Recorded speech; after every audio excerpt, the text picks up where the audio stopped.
Vous avez été nommé il y a tout juste un mois, c'est votre premier voyage officiel. Qu'est-ce que vous êtes venu chercher à Washington? Des appuis financiers, des conseils pour diriger Haïti? Nommé depuis un mois, mais installé, ça fait à peu près 2 semaines. Et j'ai un gouvernement, ça fait un peu plus d'une semaine et demie à peu près. La démarche de Washington rentre dans le cadre d'un effort que nous sommes en train de faire pour regalvaniser dans une certaine mesure la communauté internationale autour du dossier haïtien. Pour rappeler la situation d'Haïti, où 80% du territoire de la zone métropolitaine est contrôlé par le gang, où la moitié de la population est en insuffisance alimentaire, où nous avons des problèmes qui sont très très sérieux. Donc ça fait partie de la démarche que nous sommes en train d'entreprendre pour nous assurer que la communauté internationale continue à nous accompagner. Vous avez promis que l'État haïtien reprendrait le contrôle des quartiers occupés par les gangs avec l'appui de la mission internationale de soutien à la police nationale haïtienne. Il y a un premier contingent de policiers kényans qui est arrivé la semaine dernière à Port-au-Prince. Combien sont-ils à ce jour sur le sol haïtien? Il y a à peu près 200, un peu plus que 200 dans le premier contingent et on s'attend à ce que dans les prochaines semaines, ce chiffre augmente de manière significative. Oui, car 2500 policiers de la force internationale doivent arriver à terme. Quand est-ce qu'elle sera au complet?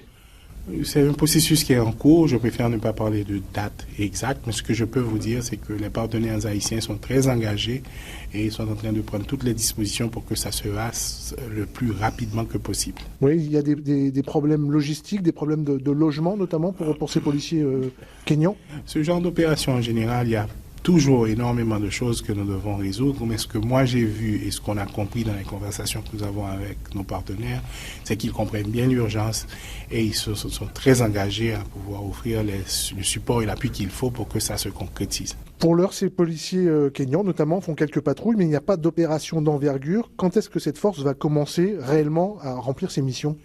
La mission de cette force est évidemment d'accompagner la police nationale qui n'a jamais cessé de faire des opérations.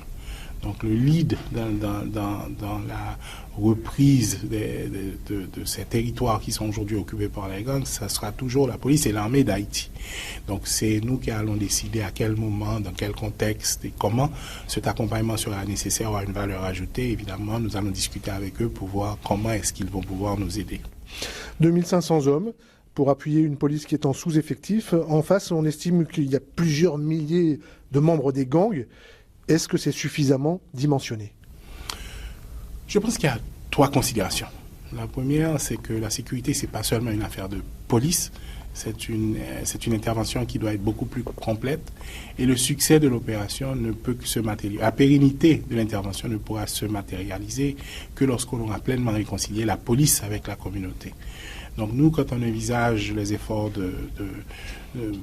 que nous sommes en train d'entreprendre, on a cette vision-là. Il nous faut vraiment renforcer la capacité de notre police et ce que ces contingents nous permettent de faire, c'est de nous appuyer en même temps que nous sommes en train de renforcer nos effectifs. On vient de graduer 455 policiers des forces spécialisées. On va continuer à le faire de manière systématique.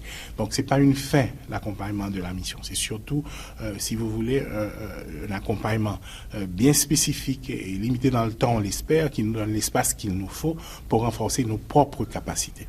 Est-ce que cette lenteur relative du déploiement de la mission internationale de soutien, est-ce que cette lenteur permet aux gangs de s'adapter, de voir comment s'adapter à la force qui va leur être opposée, tout simplement? Comme je vous disais tout à l'heure, la police nationale d'Haïti n'a jamais cessé de faire des interventions, n'a jamais cessé de protéger la population, évidemment avec les limitations que vous connaissez. Et donc, en ce sens, probablement, oui, je présume que les gangs sont en train de se positionner, mais ça, je ne sais pas. Hein. Mais ce que je veux dire pour sûr, c'est que quel que soit ce qu'ils sont en train de faire, je vous assure que dans un délai pas trop lointain, l'État reprendra le contrôle de tout le territoire national. Jimmy Cherizier, c'est un puissant chef de gang qu'on appelle Barbecue. Il a fait savoir qu'il était prêt au dialogue la semaine dernière. Est-ce que vos équipes ont des contacts avec lui? Est-ce qu'on discute, quand on est le gouvernement d'Haïti, avec les gangs? Comme j'ai répondu à cette question il y a déjà quelques semaines, il faut d'abord déposer les armes et reconnaître l'autorité de l'État avant tout dialogue. C'est ça la première démarche. Vous déposez les armes, vous reconnaissez l'autorité de l'État et ensuite on verra. Première démarche. Vous déposez les armes, vous reconnaissez l'autorité de l'État et ensuite on verra.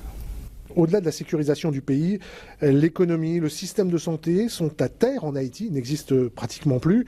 Plus de 5 millions de personnes sont en situation d'insécurité alimentaire.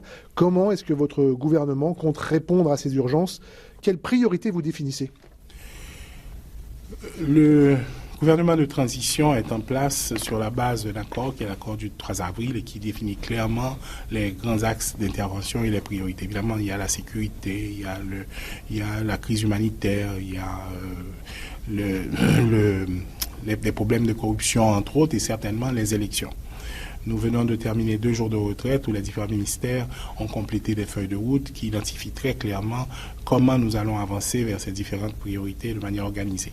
Et justement, le but de cette visite, c'est de voir dans quelle mesure est-ce que nos partenaires peuvent nous accompagner de manière très systématique dans la mise en place de différentes stratégies qui, à notre avis, devraient pouvoir aboutir.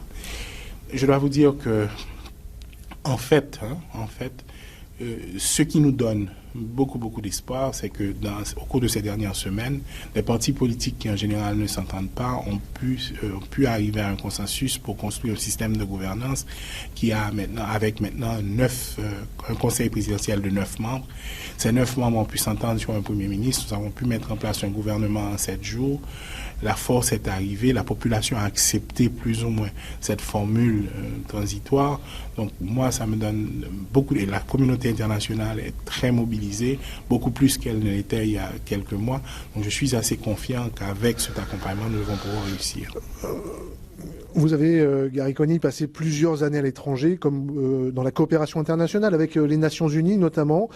Si vous prenez un peu de recul, et je sais que c'est difficile puisque vous êtes citoyen haïtien avant tout, comment est-ce que vous, d'un point de vue presque technique, professionnel, vous jugez l'état de votre pays aujourd'hui? La situation est excessivement complexe. Et c'est pas parce que, comme vous dites, c'est pas seulement parce que les gangs contrôlent la majorité du territoire, c'est pas seulement parce que nous avons, comme vous venez de dire, 4,5 millions de personnes en insécurité alimentaire. C'est pas seulement à cause des problèmes de développement, mais c'est parce que justement il y a une faiblesse institutionnelle. Les instruments qu'en général un gouvernement se donne pour pouvoir approcher ces problèmes n'existent plus. Et en même temps, je dois vous dire que l'accompagnement que nous avons reçu jusqu'ici de la communauté internationale, à mon avis, mérite d'être revu. Mais ce que je crois fondamentalement pour avoir fait ce travail un peu partout à travers le monde, la première chose, c'est qu'il n'y a pas de fatalité haïtienne. La deuxième chose, c'est que malheureusement, jusqu'à présent, la population haïtienne n'a pas encore eu un gouvernement qui reflète sa générosité, sa résilience et sa capacité de travail. La troisième chose, c'est qu'il nous faut le leadership et la vision qui est avant tout haïtienne. Et la quatrième chose, c'est qu'il faut un accompagnement qui est beaucoup plus durable et qui nous amène à terme jusqu'à la résolution de nos problèmes, ce qu'on n'a jamais eu jusqu'à présent. Est-ce que vous allez pouvoir tenir le délai d'organisation d'élections d'ici à 2025, alors qu'il n'y en a pas eu depuis 2016 en Haïti? Nous sommes déterminés à le faire. Je pense que ceci est absolument indispensable. Il faut que nous puissions avoir le plus rapidement que possible un gouvernement élu, pas plus tard que le 7 février 2026. Comment organiser des élections dans un pays qui compte à ce jour près de 600 000 déplacés internes et où il y a une méfiance sans doute d'une partie de la population pour des raisons de corruption que vous avez vous-même qualifié d'enracinée, de mauvaise gouvernance enracinée? La première chose, c'est qu'il faut rétablir la confiance de la population dans ces institutions et la capacité de cette transition à pouvoir effectivement créer un environnement qui lui permette d'aller valablement vers les élections, ce que nous croyons pouvoir faire. Nous avons pu mobiliser des hommes et des femmes qui sont connus pour leur intégrité, pour leur capacité de travailler, pour leur professionnalisme et pour leurs compétences. Et nous allons continuer à le faire avec le CEP, nous sommes en train de travailler avec le partenaire et nous allons avoir un régime aussi, une conversation constante avec la population, énormément de transparence, on lui dira exactement ce qu'on peut et ce qu'on ne peut pas faire et on espère l'impliquer de manière constante dans ce qu'on est en train de faire et on espère que c'est comme ça qu'on va pouvoir arriver à terme. Gary Coney, merci. Merci à vous.